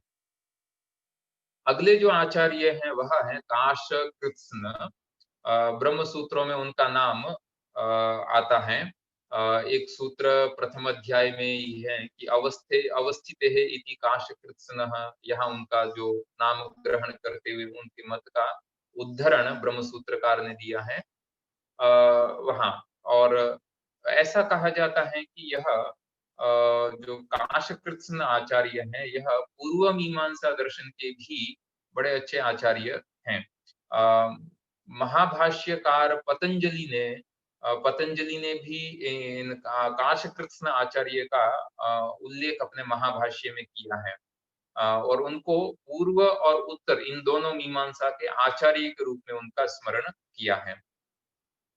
एक और आचार्य हैं जिनका नाम स्वयं सूत्रकार ने ग्रहण किया है, उनका नाम है कार्ष्णाजिनिः। और इनके आचार्य का नाम स्मरण करते हुए सूत्रकार ने जो छांदोग्योपनिषद में रमणीय चरणः इस प्रकार का जो श्रुति वाक्य आता है, तो रमणीय चरणः इस वाक्य का क्या अर्थ है, तो इस अर्थ का वर्णन करते हुए सूत्रकार ने कार्ष्णाजिनि आचार्य के मत का उल्लेख किया है। कार्ष्णाजिनी आचार्य का मत उनका अद्वैत था अथवा द्वैत था, ऐसा तो हमें कोई स्पष्ट प्रतीत नहीं होता है। किंतु आत्मा का पुनर्जन्म होता है अथवा नहीं होता है, इसके विषय में वहाँ उनका जो मत है वो हमें प्राप्त होता है। और आचार्य जो कार्ष्णाजिनी आचार्य का मत जो सूत्रकार ने उद्धृत किया है, उसके ऊपर भाष्यकार ने उसका जो भाष्य करते हुए यही कहा है कि कार्ष्णाजिनी आचार्य का यह मत है कि जो प्राणी को जो अलग-अलग योनि की प्राप्ति होती है, जन्म की प्राप्ति होती है, किसी को शुभ योनि की प्राप्ति होती है, किसी को अशुभ योनि की प्राप्ति होती है, तो उसका जो कारण है, वह उसका कारण उसका जो कर्म है, वह कर्म ही उसका कारण है। ब्रह्म सूत्रों में सर्वाधिक जिस आचार्य का नाम सूत्रकार ने ग्रहण किया है, वह है आचार्य जैमिनी। जैसे कहा कि ब्रह्म सूत्र में लगभग 11 बार जैमिनी आचार्य के मत का ग्रहण किया है। अलग-अलग विषयों में जैमिनी आचार्य का क्या मत है, वह भी ब्रह्म सूत्र में प्राप्त होता है। और ब्रह्म सूत्र में जो आचार्य का नाम प्राप्त होता है, जैसे कहा, वह है आचार्य बादरी। अब ये पादरी क्या स्वयं सूत्रकार बादरायण ही है अथवा और कोई दूसरे बादरी आचार्य हैं? तो इसके विषय में तो जो इतिहासकार हैं उनका सबका अपना अलग-अलग मत है। किंतु वेदांत संप्रदाय की परंपरा के अनुसार जो स्वयं सूत्रकार हैं, वह सूत्रकार ही यहाँ जो सूत्र में जो बादरी इस प्रकार का जो पद आता है, जैसे सूत्र है सुकृत दुष्कृते एवेति तु बादरहि इत्यादि में जो ऐसे सूत्रों में जो बादरी आचार्य हैं, वह स्वयं सूत्रकार बादरायण ऋषि ही हैं। इस तरह से आता है। उसके बाद में जो जिन आचार्यों का नाम ब्रह्म सूत्र में तो नहीं आता है, यानी सूत्र में सूत्रकार ने जिनका नाम इन आचार्यों के अतिरिक्त नहीं ग्रहण किया है, किंतु भगवत्पाद शंकराचार्य ने अपने शारीरिक मीमांसा भाष्य में कुछ और आचार्यों के मत का उल्लेख किया है। कहीं-कहीं उन आचार्यों का नाम ग्रहण भी है और कहीं-कहीं नाम ग्रहण नहीं करते हुए उनके मत का उल्लेख है और उनके मत के उल्लेख के आधार पर वेदांत संप्रदाय में यह कहा गया है कि वह आचार्य कौन है। तो ऐसे जो आचार्य जो सूत्रकार के बाद में हुए हैं, किंतु भाष्यकार से पहले हैं, ऐसे जो आचार्य हैं उनमें सबसे जो प्रसिद्ध आचार्य हैं उनका नाम है उपवर्षाचार्य। इनका नाम भगवान उपवर्ष भी है। ब्रह्म सूत्र के शारीरिक मीमांसा भाष्य में भगवान शंकराचार्य हैं, वह इन उपवर्षाचार्य का जो मत है उस मत का उल्लेख करते हुए उनका उल्लेख करते हैं। तो वहाँ भाष्य की पंक्ति इस तरह से आती है कि वर्णा एव तु शब्दाः इति भगवान उपवर्षः, ये स्वयं भाष्यकार की पंक्ति है। तो वहाँ वो भगवान उपवर्ष की जो पंक्ति है, उस पंक्ति के माध्यम से उनका क्या सिद्धांत है, तो उनके सिद्धांत का उल्लेख वहाँ करते हैं। तो इतना तो निश्चित है कि भगवान उपवर्ष का जो काल है वह भगवान शंकराचार्य के पहले हैं और सूत्रकार के काफी बाद का रहा होगा। क्योंकि इन भगवान उपवर्ष का जो उल्लेख है वह पूर्व मीमांसा का जो भाष्य है, शाबर भाष्य, तो शबर स्वामी के द्वारा भी उनका नाम ग्रहण किया गया है। तो एक तो ये उपवर्ष है। दूसरे जो आचार्य हैं जिनकी कोई कृति हमें कोई प्राप्त नहीं होती है, भगवान उपवर्ष का भी कोई ऐसा कोई ग्रंथ, व्याख्या ग्रंथ या प्राप्त हमें नहीं होता है। हम ऐसा कह सकते हैं कि जो भगवान रामानुजाचार्य ने वेदांत दर्शन के ऊपर जब श्री भाष्य का प्रणयन किया, श्री भाष्य लिखा, तो आरंभ में ऐसा कहते हैं कि ये जो मैं भाष्य लिख रहा हूँ, यह भगवान उपवर्ष के द्वारा रचित जो ब्रह्म सूत्र वृत्ति है, उस वृत्ति का ही संक्षेप रूप है। इस तरह से वहाँ भगवान रामानुजाचार्य भी उपवर्ष आचार्य का स्मरण करते हैं। किंतु उनका उपवर्ष आचार्य का ऐसा कोई स्वतंत्र ग्रंथ है, वह अभी हमें कोई उपलब्ध नहीं होता है। विशिष्टाद्वैत में वो जो भगवान रामानुजाचार्य के द्वारा जो पंक्ति प्राप्त होती है, उसमें बौधायन इस प्रकार का नाम है और ऐसा कहा जाता है कि यह उपवर्ष और बौधायन ये दोनों एक ही हैं, ऐसा एक मत है कि उपवर्ष आचार्य ही बोधायन है। तो रामानुज भाष्य में जो पंक्ति श्री भाष्य के आरंभ में मिलती है, तो कि भगवत बोधायन कृताम विस्तीर्णाम ब्रह्म सूत्र विवृत्तिम पूर्वाचार्याः संचिक्षिपुः। इस तरह से भगवान रामानुजाचार्य हैं, वो श्री भाष्य के आरंभ में कहते हैं। और वेदांत संप्रदाय में उपवर्षाचार्य ही बौधायन के नाम से भी प्रसिद्ध हैं। इस तरह से हम इस तरह से प्रसिद्ध हैं।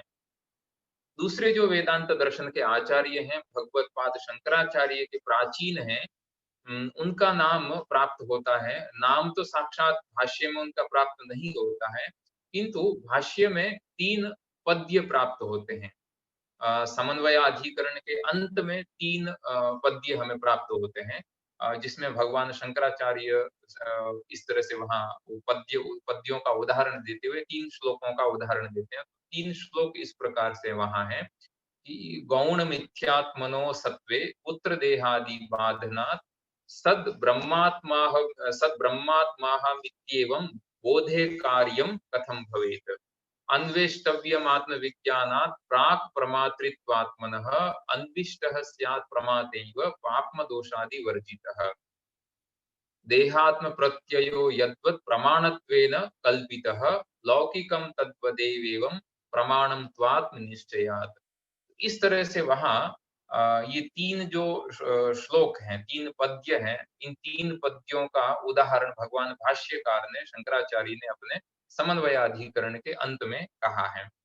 और इस भाष्य के ऊपर जो टीका ग्रंथ हैं, जैसे भामती टीका इत्यादि हैं, तो वो भामती टीका इत्यादि के माध्यम से हमें ये ज्ञात होता है कि ये जो 3 श्लोक भगवान भाष्यकार ने उद्धृत किए हैं, इनके रचयिता ये श्लोक आचार्य सुंदर पांड्य के हैं। तो ये जो आचार्य सुंदर पांड्य है, यह भी पूर्व और उत्तर मीमांसा के अत्यंत प्रकांड पंडित हैं। और ऐसा कहा, लगभग उनका जो प्रदेश है वह भी दक्षिण द्रविड़ प्रदेशीय थे।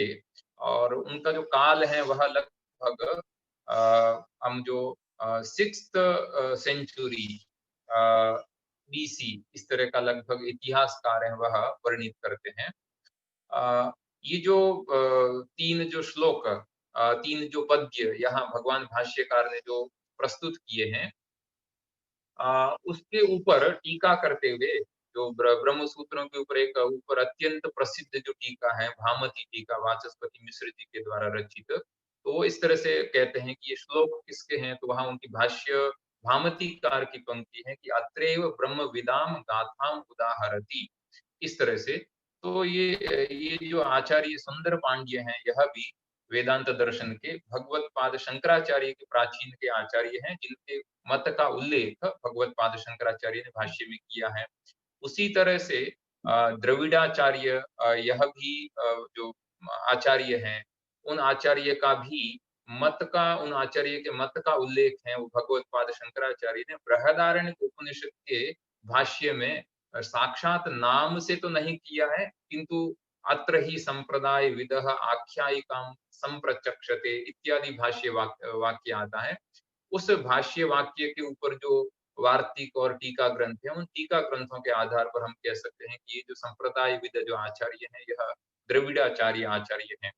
इन आचार्य का भी कोई वृत्ति ग्रंथ या कोई ऐसा स्वतंत्र ग्रंथ भी हमें कोई उपलब्ध नहीं होता है। और भी ऐसे बहुत आचार्य हैं, जैसे भर्तृ प्रपंच हैं, भर्तृमित्र हैं, भर्तृहरि हैं, ब्रह्मानंदी, ब्रह्मदत्त, भारुचि, ये सभी आचार्य हैं वेदांत दर्शन के। अलग अलग जो आचार्य हैं, उन आचार्यों का उल्लेख कहीं न कहीं भाष्य या भाष्य के ऊपर जो टीका व्याख्याएं वृत्ति ग्रंथ हमें प्राप्त होते हैं, उनमें उनके आधार पर हमें कहीं न कहीं इन आचार्यों का अत्यंत सूक्ष्म हमें परिचय प्राप्त होता है। अंत में जिन आचार्य का मैं यहाँ उल्लेख करके अपना जो वक्तव्य है, उस वक्तव्य के उपसंहार की तरफ जा रहा हूँ, तो वह आचार्य है, वह है गौड़पादाचार्य। ऐसा वेदांत संप्रदाय में मानना है कि जो गौड़पादाचार्य हैं, यह भगवत पाद शंकराचार्य के साक्षात परम गुरु हैं, शंकराचार्य जी के गुरु हैं।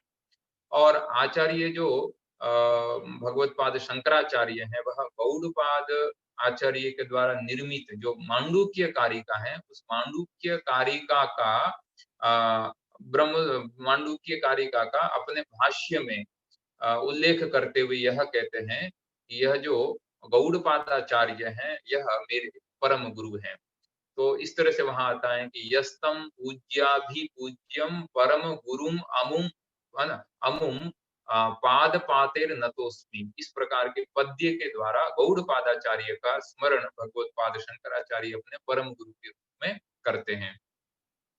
और ब्रह्म सूत्र के भाष्य में भी गौड़पादाचार्य का जो नाम है वो भगवत पाद शंकराचार्य अत्यंत आदर के साथ में वहां ग्रहण करते हैं। ब्रह्म सूत्र के द्वितीय अध्याय के प्रथम पाद भाष्य में भगवत पाद शंकराचार्य वेदांत संप्रदाय विद्धि आचार्य ही, इस प्रकार वाक्य के द्वारा अपने परम गुरु का नाम है अत्यंत समादृत रूप से उनका नाम का उल्लेख करते हैं।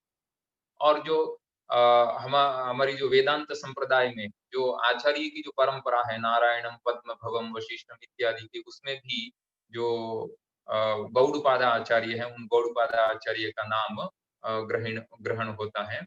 और उसके बाद में जो भगवत पाद शंकराचार्य के जो साक्षात गुरु हैं वह गोविंद योगींद्र आचार्य। तो इस तरह से जो गौड़पादाचार्य का है वह तो मांडूक्य उपनिषद कारिका इत्यादि है वह हमें प्राप्त होती है।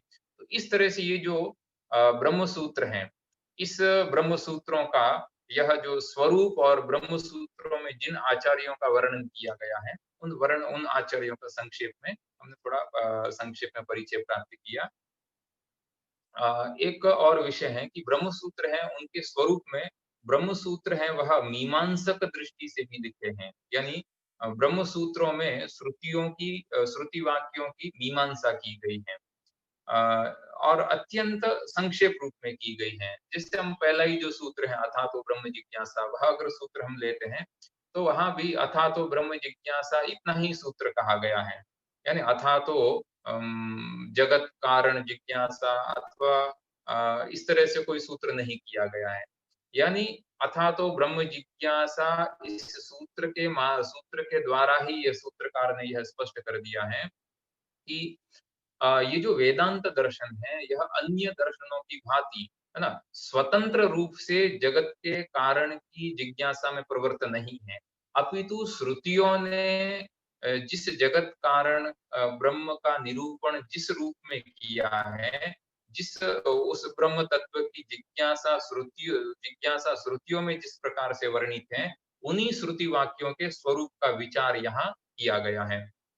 इसलिए भगवान भाष्यकार भी यही कहते हैं कि वेदांत वाक्यानाम कुसुम ग्रथनत्वात् सूत्राणाम, तो ये वेदांत वाक्य हैं, यह स्वतंत्र रूप से जगत कारण ब्रह्म का वर्णन नहीं करते हैं, अपितु श्रुति वाक्यों में जिस प्रकार से जगत कारण ब्रह्म तत्व का निरूपण किया गया है, उन्हीं श्रुति वाक्यों का यहाँ प्रतिपादन सूत्रों के माध्यम से किया गया है।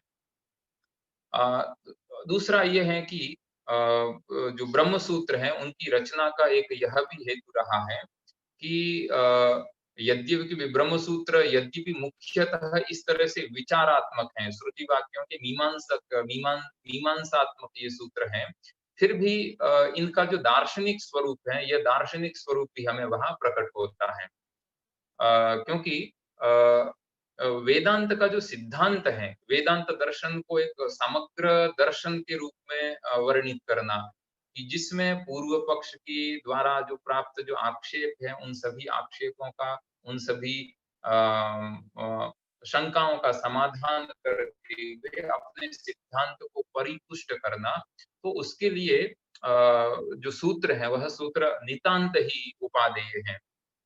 इसलिए ये जो श्रुति प्रस्थान के द्वारा भी उसी अद्वितीय ब्रह्म तत्व का निरूपण किया गया है और स्मृति प्रस्थान के द्वारा भी उसी अद्वितीय ब्रह्म तत्व का निरूपण किया है, किंतु ब्रह्म सूत्रों के द्वारा हेतुमद ब्रह्म सूत्रों के द्वारा जो श्रुति और स्मृतियों में निरूपित ब्रह्म तत्व का एक ब्रह्म तत्व का समन्वय करते हुए, दोनों की एक वाक्यता बताते हुए एक वेदांत दर्शन का भी एक स्वरूप है वह निश्चित कर दिया है। तो वेदांत दर्शन का एक दार्शनिक रूप में जो परिनिष्ठित जो स्वरूप है, वह स्वरूप हमें ब्रह्म सूत्रों के द्वारा ही प्राप्त होता है। इसलिए हम देखते हैं कि श्रुति वाक्य है या स्मृति वाक्य भगवत गीता है, उसमें परमत का निराकरण नहीं है, पूर्व पक्ष का युक्ति युक्त कहीं ऐसा खंडन है, वह साक्षात हमें प्राप्त नहीं होता है। किंतु ब्रह्म सूत्र है वह मीमांसात्मक तो है ही, किंतु इसके साथ में दर्शनात्मक होने के कारण ब्रह्म सूत्रों में पूर्व पक्ष का युक्तियों के माध्यम से निराकरण भी किया गया है। नहीं, क्योंकि स्वपक्ष की जो सिद्धि है वह पूर्व पक्ष के निराकरण के द्वारा ही हो सकती है। इसलिए स्वपक्ष की सिद्धि यानी अद्वितीय ब्रह्म तत्व का निरूपण करने के लिए जो द्वैतवाद है अथवा भेद है, उस भेद का निराकरण करना नितांत आवश्यक होता है। तो इस तरह से भेद का निराकरण करते हुए सभी श्रुति वाक्यों का तात्पर्य एक ही अद्वितीय ब्रह्म में है। इस तरह से ब्रह्म सूत्र है वह वर्णन करते हुए इस वेदांत दर्शन का एक समग्र दार्शनिक स्वरूप है, वह हमारे सामने रखता है। अंत में मैं बस 1 या 2 मिनट लेता हुआ, जो मैंने एक पहले विषय कहा था कि ब्रह्म सूत्रों में जो सूत्रों की संख्या के विषय में जो भेद है, वो प्राप्त होता है हमें। भगवत्पाद शंकराचार्य के अनुसार 555 सूत्र हैं, किंतु अन्य जो आचार्य हैं, उन आचार्यों के मत में सूत्रों की संख्या भी अलग-अलग है। उसका जो कारण है वह कहीं-कहीं अधिकरण का भेद है, कहीं-कहीं 2 सूत्रों को किसी आचार्य ने अलग-अलग नहीं करके एक ही सूत्र माना है ना? यानी सूत्रों के क्रम में भेद हैं, सूत्रों के स्वरूप विभाजन में भेद हैं, कहीं-कहीं शब्दों में भी कुछ न कुछ न्यूनाधिक्य है वो प्राप्त होता है, सूत्र के किसी अंश में भी कहीं-कहीं हमें पाठ भेद प्राप्त होता है। किंतु समग्र दृष्टि से अगर हम उपसंहार के रूप में कहें, तो ये जो ब्रह्म सूत्र है, ये जो सभी दर्शनों का जो शिरोभूत वेदांत दर्शन है, उस वेदांत दर्शन का परिनिष्ठित जो स्वरूप है, वह हमारे सामने प्रस्तुत करते हैं। तो इस तरह से ये जो श्रुति प्रस्थान, स्मृति प्रस्थान और युक्ति प्रस्थान, ये तीनों वेदांत दर्शन के आधार स्तंभ हैं। और इसी इन इन ये तीनों जो प्रस्थान है, ये जो जीव है, उस जीव का वह जीव किस प्रकार से परम तत्व की प्राप्ति कर सकता है, अद्वितीय ब्रह्म का साक्षात्कार कर सकता है, उस तत्व का निरूपण वह ये तीनों प्रस्थान है, यह एक वाक्यता के रूप से करते हैं। तो मैं इतना कहकर अपना जो वक्तव्य है, उस वक्तव्य को यहीं उपसंहार उसका करता हूँ। आपके कोई प्रश्न अथवा कोई ऐसी चर्चा है, तो उस चर्चा का भी हम अवसर प्राप्त करेंगे। अस्तु, सर्वेभ्यो धन्यवादः। नमो नमः। Thank you very much, Dr. Jangesharan ji. It was yet another very wonderful, very insightful session. बहुत सारा चीज हम सबको सीखने को मिला है।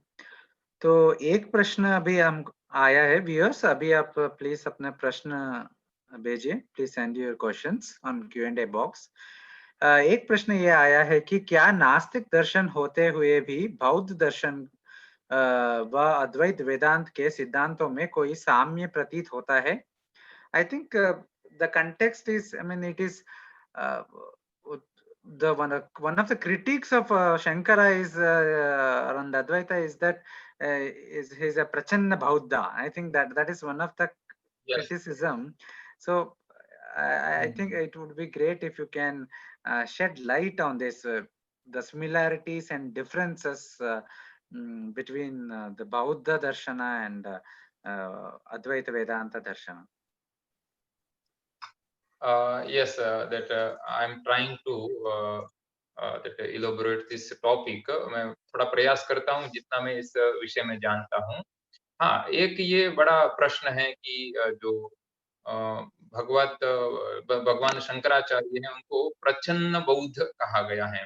तो क्या भगवान शंकराचार्य प्रच्छन्न बौद्ध हैं अथवा मायावादी जैसे कहा गया है? तो वस्तुतः बौद्ध दर्शन और इस वेदांत दर्शन में एक हम दर्शनों का जो एक क्रम है, क्रम की दृष्टि से देखें तो बौद्ध दर्शन है, उसका भी जो दार्शनिक उनकी जो एक पृष्ठभूमि रही है और उनका जो एक दर्शन का जो स्वरूप है, वह मतलब काफी हद तक वेदांत दर्शन से मिलता है। किंतु वस्तुतः एक जैसे कहते हैं ना कि न्याय दर्शन है, वैशेषिक है, सांख्य है, योग है, तो ये इन मतलब स्तर अलग-अलग हैं कि कोई तर्क के आधार पर या बुद्धि के आधार पर किसी तत्व का निर्णय कहीं किया जा रहा है, कहीं श्रुति के आधार पर किसी तत्व का निर्णय किया जा रहा है। तो बौद्ध दर्शन में हालांकि जिस तरह से जो ये जो इस तरह का प्रश्न है वह मांडूक्य कारिका में जिस अजातवाद का वर्णन है, तो इस अजातवाद का वर्णन बौद्ध दर्शन के भी सिद्धांतों में कहीं न कहीं प्राप्त होता है। किंतु वस्तुतः ये जो इस तरह से कहना कि भगवान शंकराचार्य हैं, वह प्रचंड बौद्धवादी हैं अथवा प्रचंड बौद्ध हैं, ये एक तरह से मेरा ऐसा मानना है कि यह निरर्थक ही है। समग्र बौद्ध दर्शन का अथवा वेदांत दर्शन का अगर हम समालोचन करें, तो ये जो इस तरह की जो भ्रांति है उसका निराकरण हो सकता है। दूसरा कि जो बौद्ध दर्शन है यह जो वह भी कहीं-कहीं अपने तर्क का मतलब श्रुति वाक्य के आधार पर भी अपने मत का निरूपण करते हुए जो असदेवेदमग्र आसीत् इत्यादि श्रुति वाक्यों के द्वारा असत है उस असत को का मतलब कारण मानता है। किंतु वेदांत दर्शन का जो द्वितीय अध्याय है, द्वितीय अध्याय में भी जो विशिष्य जो तर्कपाद है, उस तर्कपाद में जो बौद्ध दर्शन का निराकरण किया है, तो उसके आधार पर हम कह सकते हैं कि ये जो एक बौद्ध दर्शन और वेदांत दर्शन इन दोनों में मतलब ये दोनों एक ही हैं ऐसा तो बिल्कुल नहीं है। कुछ अंश में जो प्रतिपाद्य विषय हैं उन कुछ अंशों उन विषयों में कुछ हद तक समानता है, किंतु समानता होते हुए भी दोनों दर्शन एक हैं ऐसा तो हम बिल्कुल नहीं कह सकते हैं। ऐसा मेरा इसमें मानना है। बाकी आप और कोई जो दूसरे हैं अगर मैं उनको भी कहूँगा, अगर किसी और भी यहाँ जो हमारे व्यूअर्स हैं, लिसनर्स हैं, वो भी अगर इसमें कोई अपना पॉइंट रखें तो they are also welcome. Thank you Kishan ji. एक प्रश्न जो डायरेक्ट रिलेटेड नहीं है वो ये है कि जो शंकराचार्य जी के पहले वाले जो वेदांतियों में गौड़पादाचार्य तो बहुत फेमस है एक तरीके से। यही बोला जाता है कि गौड़पादाचार्य के जो के कारिका है उसमें बहुत सारे टर्मिनोलॉजीज जो वो यूज करते हैं कि वो बौद्ध की टर्मिनोलॉजीज है। तो ये अगेन जो जैसे शंकराचार्य जी को बोल देते हैं कि वो प्रचन्न यस, बौद्ध है, वो ये भी बोलते हैं कि Gaudapadacharya was influenced by Buddhist. But लेकिन आप वो अलतांक्ष प्रकरण वगैरह सही से देखेंगे तो उसमें हाँ, एक्चुअली वो बौद्ध मत नहीं, वो तो वेदांत मत ही प्रतिपादित कर रहे हैं। ये आपका क्या बिल्कुल, हाँ, मानना है?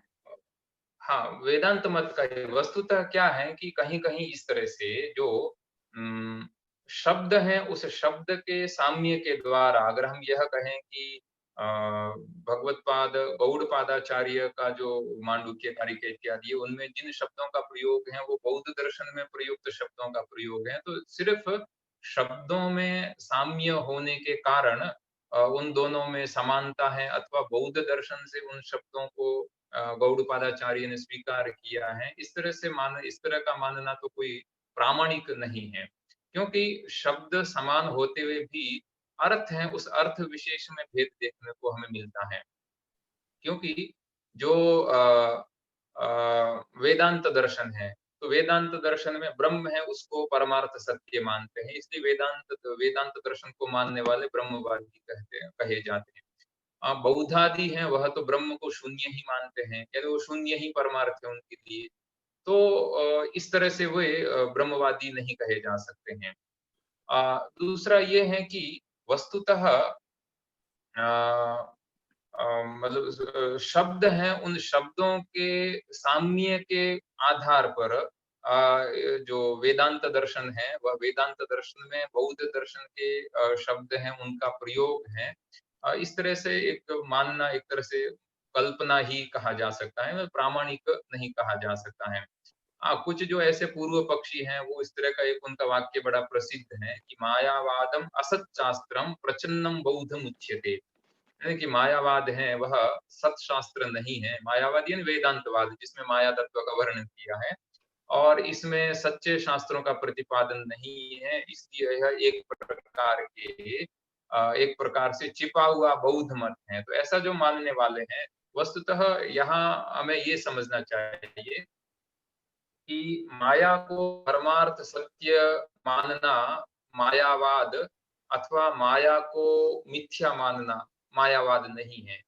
क्योंकि जो द्वैती लोग माया और माया के द्वारा उत्पन्न जो यह जो जगत है, ये जो समग्र जगत अनर्थों से पूर्ण है, तो इस पूर्ण जो है जगत, तो इसका जो कारण है वह कारण ब्रह्म है, यह तो मानते हैं। किंतु जो द्वैत प्रपंच है, उस द्वैत प्रपंच के मिथ्यात्व के द्वारा जो माया और माया रूप जो कार्य है, उस कार्य की निवृत्ति होती है, तब ब्रह्म की प्राप्ति होती है। तो इस तरह से केवल शब्द हैं, उस शब्दों के साम्य के आधार पर अथवा जो निरूपण की प्रक्रिया है, उस निरूपण की प्रक्रिया के आधार पर दोनों को एक मानना, यह वस्तुतः वेदांत संप्रदाय में आचार्यों को स्वीकृत नहीं है, वो उनका निराकरण ही करते हैं और हमें भी ऐसा ही लगता है। जी। हमको दो और प्रश्न आए हैं, we are almost out of time, लेकिन ये दो अच्छे प्रश्न हैं मुझे लगता है। कि श्रीमद् भगवत गीता तो उपनिषद ही एक तरीके से, मतलब उपनिषद प्रस्थान क्यों कहा जाता है, और दूसरा जब युक्ति प्रस्थान ब्रह्म सूत्र में ब्रह्म तत्व का प्रतिपादन किया गया है, तो इतनी मत भिन्नता कैसे? भिन्न भिन्न आचार्यों ने भिन्न भिन्न भाष्य में कभी अद्वैत त्रितत्व को या द्वितत्व ऐसे उसका इंटरप्रिटेशन क्यों किया गया है? ये तो देखिए, जैसे कहा कि जो सूत्र है, उस सूत्र का स्वरूप ही ऐसा है कि वह सारवत विश्वतोमुख है। तो अलग-अलग आचार्यों ने अपने संप्रदाय, अपने मत के अनुसार उस तत्व की व्याख्या की है। हालांकि ये भी है कि जो श्रुति प्रस्थान में जो श्रुतियां हैं, वह श्रुतियां तो किसी न किसी एक ही परम तत्व का निरूपण करती है, एक ही तत्व का निरूपण करती है। एक ही श्रुति है वो द्वैत का भी प्रतिपादन करती है, अद्वैत का भी प्रतिपादन करती है। ऐसा तो नहीं हो सकता है, वह किसी एक तत्व का ही प्रतिपादन करती है। तो फिर इसके ऊपर जो इतने सारे जो भाष्य हैं, वह भाष्य जो लिखे गए हैं, तो अथवा अलग-अलग जो मत हैं, वो उसमें से कोई एक ही सही हो सकता है, बाकी गलत हैं। ऐसा भी एक पक्ष हो सकता है। किंतु इसके विषय में जो भगवत्पाद शंकराचार्य का जो भाष्य, ऐसा नहीं है कि जो वेदांत दर्शन है या ये जो अद्वैत वेदांत दर्शन है, उसके अंदर भी बहुत बहुत सारे मतांतर हैं कि जीव है वह एक है अथवा अनेक है। जीव एक है ऐसा मानने वाली श्रुतियां भी हैं और ऐसा मानने वाले भी वेदांती ही हैं, और जीव अनेक है यानी बहुजीववाद ऐसा मानने वाले भी वेदांत दर्शन के बहुत सारे आचार्य हैं। और उन सभी का जो संग्रह है वह सिद्धांत लेश संग्रह में जो अप्पय दीक्षित जी के द्वारा किया गया है, लगभग 41 से ज्यादा अलग-अलग आचार्य वेदांत दर्शन के ही अलग-अलग आचार्यों का वेदांत दर्शन की अलग-अलग विषयों में मत का संकलन किया है। तो फिर ये एक ही तत्व का निरूपण अगर ग्रंथ करता है, तो मत अलग-अलग क्यों हैं? तो इसका जो समाधान है वह मैं जो एक वार्तिक प्राप्त होता है वेदांत दर्शन में, उसके माध्यम से आपको बताना चाहूंगा। वार्तिक इस प्रकार से हैं कि यया यया भवेत् पुंसाम व्युत्पत्ति ही प्रत्यगात्मनि सा सैव प्रक्रिया साध्वी विपरीता ततो अन्यथा। कि वेदांत दर्शन है वह, जैसे कहा कि वह प्रमेय प्रधान है, यानी तो प्रक्रिया अलग अलग भी हो सकती है, क्योंकि बुद्धि वैशद्य है, बुद्धि की विचित्रता देखने में आती है, किसी की भी बुद्धि है वो समान नहीं होती है।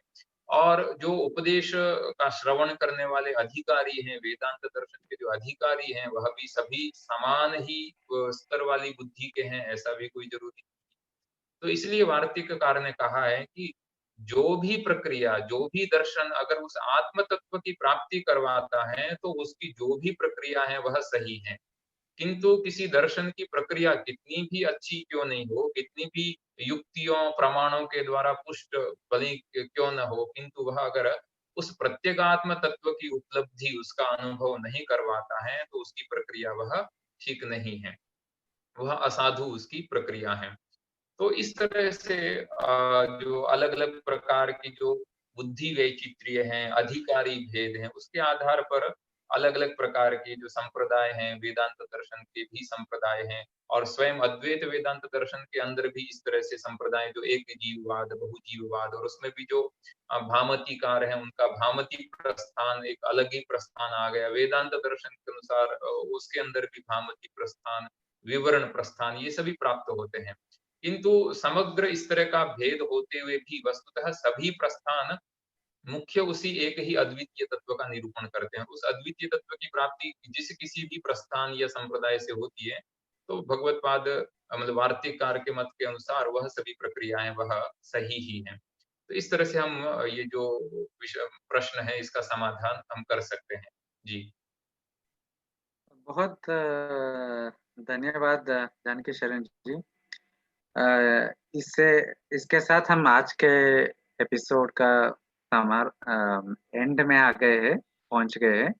And on behalf of the entire Advait Academy and all our viewers, हम आपको बहुत धन्यवाद बोलना चाहते हैं कि आपने इस प्रोग्राम बहुत-बहुत में आए। धन्यवाद। एंड होपफुली आपसे और जुड़े रहेंगे हम आगे चल के भी। And viewers, follow us on Facebook, Twitter, and Instagram for updates about other events. Next weekend, we have a special talk on under our life and works of Advaita Acharya series on Sri Madhusudana Saraswati ji. And we also have a weekend conversations with Sri Abhinay KJ for more updates on date, time, etc. So with this, we will conclude. Shri Guru Bhyo Namaha. सर्वेभ्यो नमो नमः।